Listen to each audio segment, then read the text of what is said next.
پاکستان کا جو جارانہ رویہ نا کہ میں تو ہمارا اس ریجن میں ہم بہت بڑی طاقت ہیں، اب تو وہ اپنے آپ کو کہتے ہیں کہ جی 5ویں 6ٹھی پاور ہم بنی چکے ہیں، اگرچہ دنیا رسک کرتی ہے ان کی بات کو۔ بھارت میں U S A, Australia, Japan کے ساتھ مل کر انڈین اوشن پہ کنٹرول کرنے کے لیے تعلقات بالکل اس وقت جس کو کہتے ہیں خرابی کی نچلی سطح پہ ہیں۔ چائنا کے ساتھ یہی معاملہ ہے۔ اب کہنے والے لوگ کہتے ہیں کہ جی ایک پارٹی انٹرونشن ضروری ہے، باعث سے امریکہ اس میں انٹروین کرے، وہ آفر کرے۔ ہندوستان مانتا نہیں ہے، وہ کہتے ہیں کہ جی جس طریقے سے شملہ ایگریمنٹ کے تحت یہ طے ہو چکا تھا کہ یہ مسئلہ بائیلیٹری حل ہوگا، تیسری فورس باہر سے نہیں آئے گی، بائیلیٹری جو بیٹھنا نہیں چاہتا، تیسری قوت کو باہر کی آنا چاہتی، اس کو شامل نہیں کرنا چاہتا، ظاہر ہے لیکن یہ سب ایشو ایک عالمی طور پر بھی سب کے سامنے ہے، تو پھر وہ لوگ اس کو کیوں نہیں کاؤنٹر کرتے؟ دیکھیں بات یہ ہے کہ دنیا اس پہ باتیں کر رہی ہے، یہ نیوکلیر فلیش پوائنٹ اس ریجن کو کہا جاتا ہے، اور لیکن سوال یہ ہے کہ اس میں اب ضروری ہو گیا کہ باہر سے تھرڈ پارٹی انٹرونشن ہو، ثالثی کے لیے کوئی جس طرح پریزیڈنٹ ٹرمپ نے 2-3 دفعہ کہا ہے لیکن اس پہ عمل درآمد نہیں ہو سکا۔ اس وقت جو چین کا اور بھارت کا جو جھگڑا چل رہا ہے اس کی وجہ سے یہ ہے کہ بھارت میں 66 انفراسٹرکچر پروجیکٹس جو ہیں وہ لداخ کے ایریا میں بنا رہا تھا، اس کی وجہ سے ان کے لیے بے حد آسان ہو جانا تھا کہ وہ کسی بھی طور پر جا کر آپ کے گلگت بلتستان میں کسی قسم کا مس ایڈونچر کر سکتے تھے۔ کانٹیکسٹ میں غالب صاحب اگر میں آپ سے پوچھوں کہ جس نچلی سطح پہ پاکستان کے اور ہندوستان کے تعلقات جا چکے ہیں، ہر وقت لگتا ہے کہ جی کانفلکٹ کو جو نام کانفلکٹ ہوگا، سرجیکل سٹرائک ہندوستان روزانہ دھمکی دیتا ہے ہم کریں گے، یہ کریں گے، وہ کریں گے، ورکنگ ریلیشن شپ بھی ختم ہو رہا ہے، جس طریقے سے آپ دیکھ لیں ڈپلومیٹک اسٹرینگتھ کم کر دی گئی ہے دونوں طرف سے، آپ کدھر تعلقات کو جاتا ہو دیکھتے ہیں؟ آپ کے خیال میں کوئی نئی بگننگ بن سکتی ہے؟ باہر سے انٹرونشن کو ہو نہیں رہی، آپ کے خیال میں بائیلیٹرلی کوئی چیز مسئلہ حل نہیں ہو رہا، تو یہ آپ کے خیال میں کدھر جائے گا معاملہ؟ ہندوستان پاکستان کے تعلقات کس طرف جائیں گے؟ احتشام صاحب یہ جو ہے نا یہ صرف ریجنل یا بائیلیٹرل معاملہ نہیں ہے اس وقت، یہ اس وقت ایک انٹرنیشنلی گیم کھیلی جا رہی ہے جس گیم میں بھارت کے پیچھے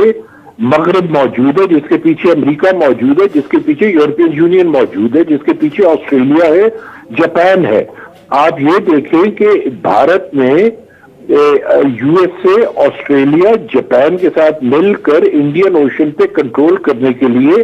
آج سے کچھ برس پہلے جو انہوں نے ایک فورس بنائی تھی، کوارڈینیٹرل فورس، اس کی وجہ سے جو صورتحال تھی وہ جس کا سارا اثر جو ہے نارتھ پہ اب لداخ کے ایریا میں جا کے پڑا ہے، وہ اس لیے پڑا ہے کہ یہ چیز نظر آ رہی ہے سب کو کہ اگر آج یہاں ڈرائی رن کیا ہم نے اپنا سمندروں میں تو کل کو کیا پہاڑوں پہ ہم قبضہ کر سکتے ہیں؟ بھارت کی تو جو خواہش ہے وہ یہ ہے کہ اپنے آپ کو کسی طرح منی سپر پاور بنا لے۔ ان کی جو ڈیزائنز ہیں وہ اتنے بڑے ہیں، they have grand designs but fortunately اور unfortunately لیکن غالب صاحب ساؤتھ چائنا سی میں جو ابھی آپ بات کر رہے ہیں، جس طریقے سے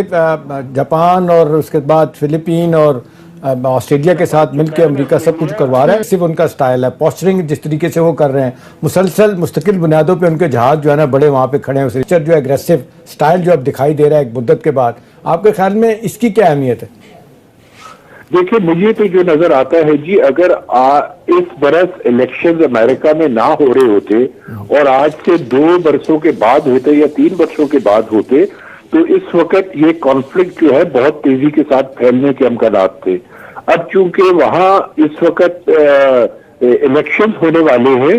تو 2 صورتحال ہیں جس کے تحت امریکی صدر جو ہیں ڈونلڈ ٹرمپ وہ ایک نئی ٹرن لے سکتے ہیں۔ پہلی کیا ہے کہ وہ ایران کے خلاف کسی قسم کا ایڈونچر کریں،